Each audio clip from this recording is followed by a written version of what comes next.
Happy New Year and welcome to Barron's Roundtable, where we get behind the headlines and prepare you for the week ahead. I'm Jack Howe, in for Jack Otter. Coming up, where to find plump yields this year from bonds to dividend stocks, plus the outlook for big tech and the bull market. We begin with our expert panel and three things investors ought to be thinking about right now. On the Barron's Roundtable, my colleagues, Al Root, Megan Lenhart, and Andrew Berry. Al, we've had one trading day so far in 2026. That should be enough for you to extrapolate all the other trading days and tell us how the stock market's going to do this year. S&P and Dow closed up on the day, so clear sailing ahead.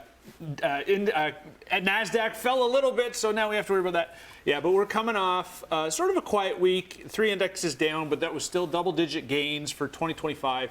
To your point, nobody cares about 2025 anymore. 2026, what's going to happen? We know we have an expensive market. S&P is about 22 times forward earnings. That's high. But we have 15% expected earnings growth. We have the chance to go up for 4 straight years.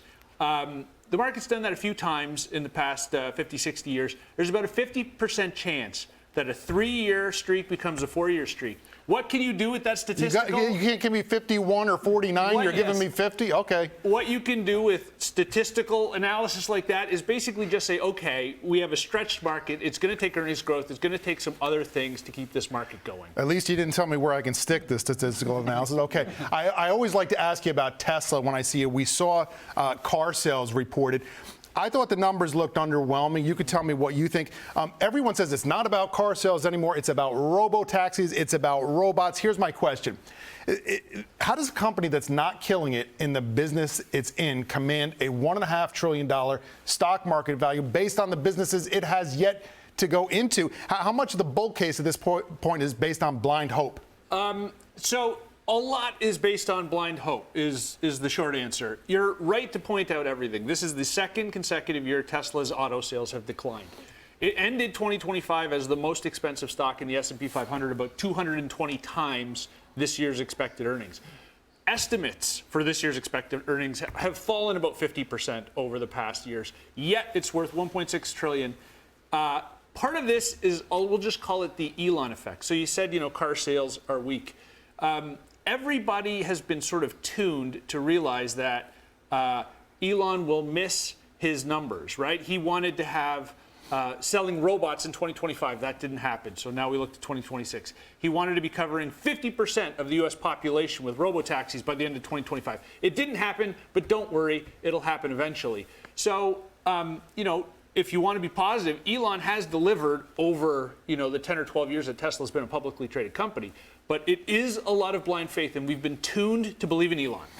Andrew, precious metals. They beat the stock market in 2025. Gold, silver, copper, platinum. I didn't check frankincense and myrrh. Those aren't metals. They don't count. Everything is running. What happened? And can it continue? Well, you had a huge year for metals. It was probably one of the biggest stories in financial markets. You had demand for gold from central banks. You had demand from particularly investment demand in the United States, in the Far East. And now the big issue is it a bubble and will it continue? I think you've got positive factors from strong investment demand. One of the negatives, though, is you may see weakening sales in gold jewelry, even like dental crowns now. My dentist tells me price of those is up like 50%. I hear you're bragging about your capital gains in your mouth. Exactly. I got a half dozen gold crowns in my mouth. Each of them probably worth about $500 each. I'm changing my rating on gold from buy to brush.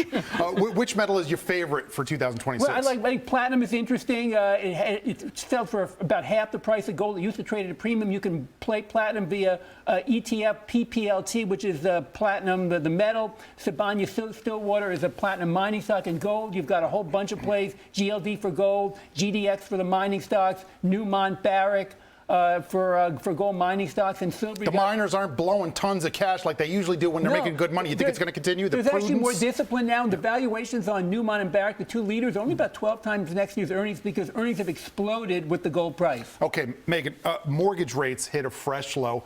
Where are we? Where are we headed? We are currently at 6.15. This was the lowest Are we rate cheering? we've Is that a seen here. number to cheer for? Okay. It is a number to cheer for. Remember, we started off in January at rates that were just above 7. So this was a good year for us when it comes to the real estate market. It didn't exactly help prop up anything. Sales are still a little sluggish, but You know, one of the big surprises was that the drop in mortgage rates this year did not really translate into much growth in terms of housing starts and activity. And the home building stocks have been weak, and you've seen problems with companies like Lennar. Well, how low do you think that rates have to go to unlock some more activity? So the magic number is a moving target. We've heard 6, we've heard 5.5, we've heard 5. So I think it's probably going to be about 5. 5, okay.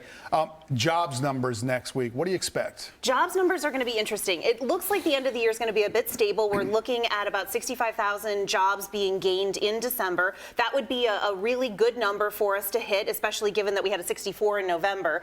And then, when it comes to unemployment, that's really the number to watch. That's what the Fed officials are watching. That's what economists are watching. We have ticked up substantially in recent months. We're actually expecting maybe a little bit of a slump in that number, in the unemployment rate in December. So we're looking at 4.5%. Okay, thank you all.